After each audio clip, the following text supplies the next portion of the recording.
Popular front of India पर लगातार शिकंजा कसता जा रहा है और दिल्ली, यूपी, गुजरात, एमपी, कर्नाटक समेत 8 राज्यों में पीएफआई के खिलाफ एक्शन हुआ है। यूपी में लखनऊ, मेरठ, बुलंदशहर, सहारनपुर समेत 26 जिलों में पीएफआई के ठिकानों पर छापेमारी हुई है और इन छापों में एनआईए और एसटीएफ शामिल है।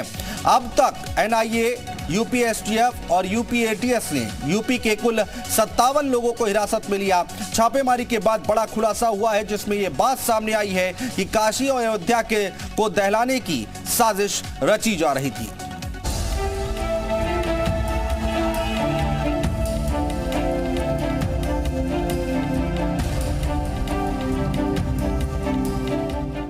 पॉपुलर फ्रंट ऑफ इंडिया यानी पीएफआई की करतूतों का खुलासा लगातार हो रहा है और अब पीएफआई के मिशन अयोध्या और काशी का भी खुलासा हुआ है। पीएफआई और इसके political wing social democratic party of India यानी एसडीपीआई के बड़े नेताओं ने जो साजिश रची थी उसका पर्दाफाश हो गया है। उत्तर प्रदेश के जनपदीय पुलिस, एसटीएफ तथा एटीएस के द्वारा संयुक्त रूप से प्रदेश के 26 जनपदों में एक साथ संस्था के पदाधिकारियों एवं उसके सदस्यों के ठिकानों पर रेड की गई, जिसमें कुल 57 व्यक्ति हिरासत में लिए गए हैं।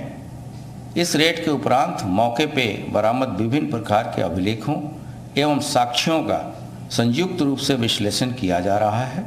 उपलब्ध अभिलेखों एवं साक्ष्यों के आधार पर अग्रिम विधिक कार्रवाई अमल में लाई जाएगी। यूपी में देर रात चली एनआईए की छापेमारी के बाद कई आरोपियों की गिरफ्तारी हुई है। एनआईए की छापेमारी के बाद डिप्टी सीएम ब्रजेश पाठक ने कहा कि यूपी में जो भी साजिश करेगा वो जेल भेजा जाएगा। उत्तर प्रदेश को डिस्टर्ब करने का प्रयास करेगा, सभी के खिलाफ कड़ी कार्रवाई होगी। तो ये माना जाए कि जो लोग अयोध्या और काशी में हिंसा फैलाने वाले थे, काशी के साथ साथ इंटायर स्टेट में किसी को भी गड़बड़ी फैलाने की अनुमति नहीं है, कड़ी कार्रवाई होगी। वहीं एनआईए की छापेमारी के बाद कई हैरान करने वाले खुलासे हुए हैं। जांच पड़ताल के दौरान एनआईए और एटीएस को पीएफआई और एसडीपीआई की साजिश के कई सबूत मिले हैं। ये पता चला है कि एसडीपीआई के प्रमुख एमके फैजी ने संगठन के व्हाट्सएप ग्रुप में एक विस्फोटक घोषणा की थी। फैजी ने व्हाट्सएप ग्रुप में कहा था कि अयोध्या में राम मंदिर का विध्वंस कर फिर से मस्जिद बनाएंगे। फैजी ने यह ऐलान 5 अगस्त 2020 को अयोध्या में राम मंदिर के भूमि पूजन के दौरान किया था। पीएफआई के यूपी अध्यक्ष मोहम्मद वसीम और एसडीपीआई नेता अहमद बेग अयोध्या काशी में उपद्रव की साजिश रच रहे थे। मोहम्मद वसीम और अहमद बेग की ईमेल आईडी को डिकोड करने पर यह चौंकाने वाले खुलासे हुए हैं। जांच के दौरान वसीम और अहमद बेग के लैपटॉप और मोबाइल से उपद्रव की साजिश के सबूत मिले हैं। आतंकी और हिंसक गतिविधियों में संलिप्तता के बाद में पीएफआई के खिलाफ पूरे देश में ऑपरेशन ऑक्टोपस चल रहा है। खुफिया जानकारी के मुताबिक उत्तर प्रदेश में काशी और अयोध्या में बड़े पैमाने पर साजिश पीएफआई की ऐसी थी कि उसे दहलाया जाए, मगर इससे पहले उसे नाकाम कर दिया गया। हालांकि इस बीच में देश के अलग अलग राज्यों में हुई ऑपरेशन ऑक्टोपस के तहत कार्रवाइयों में बड़े स्तर पर गिरफ्तारी भी की गई है। तो क्या ये इंतजार करना भी होगा कि पीएफआई का भविष्य सिमी जैसा होगा या अभी बड़ी कार्रवाई के लिए वक्त है? लेकिन इस बीच में आरएसएस के राष्ट्रीय मुस्लिम मंच ने यह आग्रह किया है कि पीएफआई को तत्काल प्रभाव से बैन कर दिया जाए। पीएफआई एसडीपीआई के मिशन अयोध्या काशी का खुलासा होने के बाद अब खुफिया एजेंसियां भी अलर्ट पर हैं और इस साजिश से जुड़े लोगों की तलाश में जुटी हैं जो फिलहाल अंडरग्राउंड हो गए हैं। ब्यूरो रिपोर्ट, जी मीडिया। और अयोध्या काशी में साजिश क्या खुलासे हुए वो हम आपको बता रहे हैं। राम मंदिर को मस्जिद बनाने की साजिश रची जा रही थी। एमके फैजी ने व्हाट्सएप ग्रुप में ये घोषणा की थी।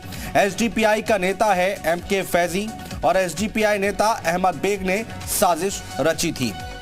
क्या कुछ खुलासे हुए, क्या कुछ बातें निकलकर सामने आ रही वो हम आपको बता रहे हैं। पीएफआई का प्रदेश अध्यक्ष मोहम्मद वसीम भी था शामिल और एमके फैजी ने राम मंदिर विध्वंस की बात कही थी। अहमद बेग के मोबाइल से मिले साजिश के सबूत और एसटीएफ ने अहमद बेग को किया था गिरफ्तार। व्हाट्सएप ग्रुप में शेयर किया था साजिश का पूरा ये प्लान। तो ये खुलासे हुए हैं। पीएफआई का गेम ओवर, इस सप्ताह लग सकता है प्रतिबंध। ये बात निकलकर सामने आ रही है। बैन लगाने की सुरक्षा एजेंसियों की सलाह है। आतंकी वारदातों में शामिल होने के आरोप भी लग रहे हैं। गिरफ्तार आरोपियों से मिले थे खास इनपुट। 22 सितंबर को छापेमारी में कई नेता गिरफ्तार हुए और पीएफआई के नेताओं पर मनी लॉन्ड्रिंग के भी आरोप लग रहे हैं। नेताओं और कार्यकर्ताओं पर करीब 700 केस दर्ज हैं।